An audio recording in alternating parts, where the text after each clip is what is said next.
राधे राधे भक्तों। आज मैं आपको अधिक मास शुक्ला एकादशी व्रत कथा सुनाने जा रही हूँ। इसका नाम पद्मिनी एकादशी है। राजा युधिष्ठिर ने प्रश्न किया कि हे जनार्दन, अधिक मतलब मल मास की शुक्ल पक्ष एकादशी का क्या नाम है और उसकी विधि तथा महात्म्य क्या है, सो आप कृपा करके विस्तार पूर्वक मुझसे कहिए। भगवान कृष्ण बोले, मल मास में अनेक पुण्यों को देने वाली एकादशी का नाम पद्मिनी है। इसका व्रत यत्न पूर्वक करने से मनुष्य कीर्ति को प्राप्त होकर वैकुंठ को जाता है। इसके महात्म्य का वर्णन करने की सामर्थ्य चार मुखों वाले ब्रह्मा में भी नहीं है। पूर्व काल में ब्रह्मा ने पापों के समूह को नष्ट करने वाले इस व्रत का महात्म्य नारद जी से कहा है। श्री कृष्ण जी के ये वचन सुनकर राजा युधिष्ठिर ने अत्यंत प्रसन्नता के साथ भगवान कृष्ण से इस एकादशी के व्रत की विधि पूछी। तब राजा के वचनों को सुनकर भगवान कृष्ण कहने लगे, राजन सुनिए, जो मनुष्यों को भी दुर्लभ है सो मैं तुमसे कहता हूँ। दशमी के दिन व्रत का आरंभ करें। दशमी के दिन कांसी के पात्र में भोजन, मांस, मसूर, चना, कोंदो, शाक, मधु और पराया अन्न, ये 8 चीजें वर्जित हैं। हविष्य अर्थात जौ, चावल आदि का भोजन करें तथा नमक नहीं खाना चाहिए। भूमि पर सोएं तथा ब्रह्मचर्य से रहें। एकादशी के दिन प्रातः ब्रह्म मुहूर्त में उठें, शौच आदि से निवृत्त होकर दंत धावन करें और 12 कूले जल के करके शुद्ध हो जाएं। सूर्य उदय होने से पहले उत्तम तीर्थ में स्नान करने के लिए जाएं। इसमें गोबर, मिट्टी, तिल और कुशा तथा आंवले के चूर्ण से विधि पूर्वक स्नान करें और यह मंत्र पढ़ें। मृतिके तुमको शतक बाहु रूप वाराह भगवान ने उठाया है, ब्रह्मा जी ने तुमको दिया है और कश्यप मुनि ने अभिमंत्रित की गई हो। मेरे नेत्रों, बालों और सारे शरीर में लगकर भगवान की पूजा के लिए मुझे शुद्ध कर दो। हे मृतिके, मैं तुमको नमस्कार करती हूँ। समस्त औषधियों से उत्पन्न और गौ के उदर में स्थित पृथ्वी को पवित्र करने वाला गोबर मुझको पवित्र करे। ब्रह्मा के थूक से उत्पन्न होने वाली तथा सारे भुवन को पवित्र करने वाली धात्री को नमस्कार है। तुम्हारे स्पर्श से मेरा शरीर पवित्र हो। हे शंख चक्र गदाधारी देवता श्री विष्णु भगवान, आप मुझको अपने तीर्थ में स्नान की आज्ञा दीजिए। इस प्रकार कहकर वरुण के मंत्र को पढ़ता हुआ गंगा आदि तीर्थों को स्मरण कर जलाशय में विधि पूर्वक स्नान करे और मुख, पीठ, हृदय तथा शरीर का खूब अच्छी तरह मार्जन करे। सुंदर, स्वच्छ, फटा हुआ ना हो ऐसा श्वेत वस्त्र धारण कर विष्णु भगवान का पूजन करे तो बड़े से बड़े पाप नष्ट हो जाते हैं। फिर संध्या, तर्पण आदि अपना नित्य नियम करके विष्णु भगवान के मंदिर में जाकर उनकी पूजा करे। स्वर्ण के बने हुए राधिका के सहित कृष्ण और पार्वती सहित भगवान शिव का पूजन करे। कलश के ऊपर तांबे या मिट्टी के पात्र में देवता की मूर्ति रखें। स्वर्ण अथवा चांदी की विष्णु भगवान की मूर्ति स्थापित करके भगवान का पूजन करें। उस ऋतु में होने वाले कमल आदि पुष्प चढ़ाएं। धूप, दीप, नैवेद्य आदि विविध सामग्रियों से भगवान का पूजन करें। प्रेम के वशीभूत होकर भगवान के सामने नाचे और गावें। नीच मनुष्यों से उस दिन वार्तालाप ना करें तथा झूठ ना बोलें। रजस्वला स्त्री का स्पर्श ना करें। गुरु की निंदा ना करें। इस दिन पुराण आदि की कथा सुननी चाहिए। इस एकादशी को जल भी नहीं पीना चाहिए। यदि ना रहा जाए तो केवल जल पान कर लेवे। यदि शक्ति ना हो तो फलाहार कर लेवे। रात्रि को भगवान का कीर्तन आदि करके जागरण करें। समस्त रात्रि पूजन करना चाहिए। प्रथम पहर की पूजा में नारियल, दूजे पहर की पूजा में बिल्व फल, तीसरे में सीताफल और चौथे पहर में सुपारी तथा नारंगी अर्पण करनी चाहिए। प्रथम पहर का पूजन करने से अग्निष्टोम यज्ञ का फल प्राप्त होता है। दूसरे पहर में वाजपेयी यज्ञ का, तीसरे पहर में अश्वमेध यज्ञ का, चौथे पहर के पूजन तथा जागरण से राज सूर्य यज्ञ का फल प्राप्त होता है।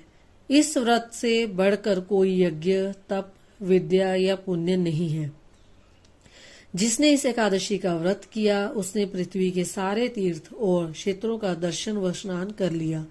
इस प्रकार सूर्य उदय तक जागें और सूर्य के उदय होने पर उत्तम तीर्थ में जाकर स्नान करें तथा विधि पूर्वक भगवान का पूजन करें।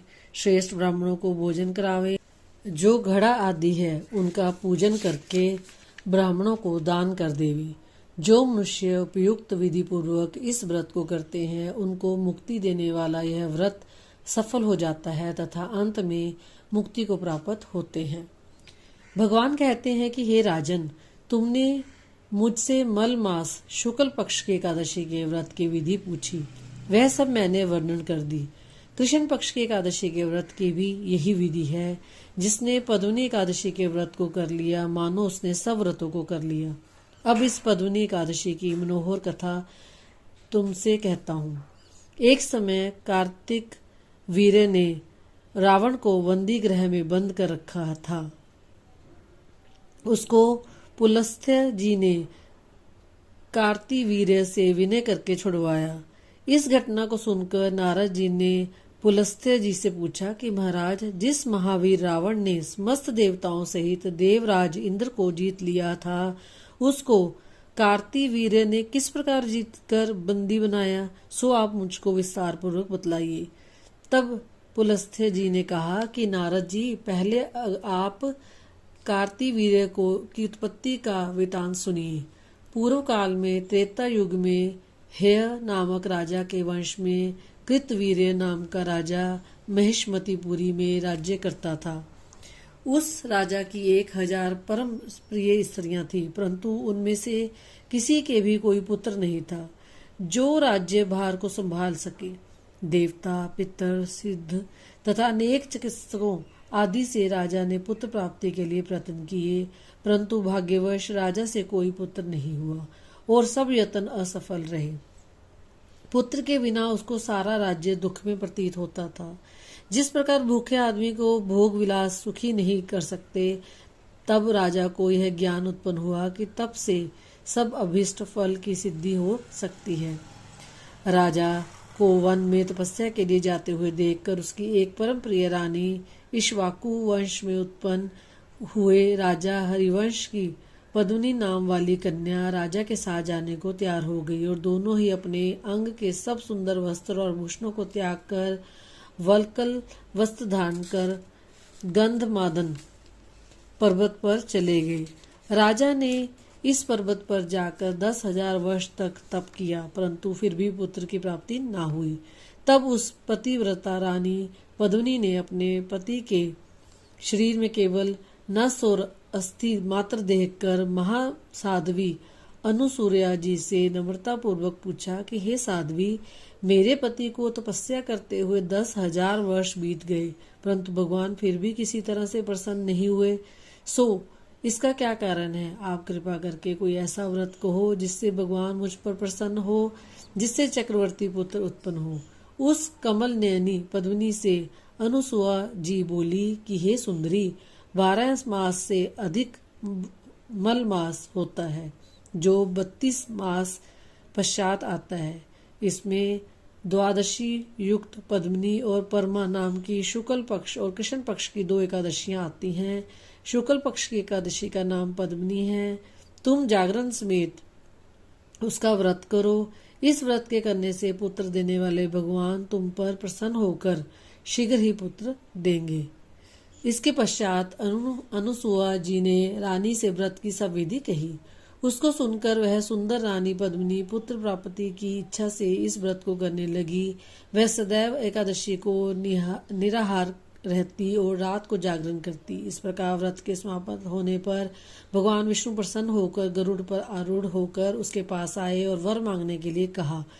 भगवान की सुंदर वाणी सुनकर उस पतिव्रता ने उनकी स्तुति की और विनय की कि महाराज, आप मेरे पति को वरदान दीजिए। तब भगवान बोले कि हे सुंदरी, मल मांस के समान मुझको और दूसरा कोई मांस प्रिय नहीं।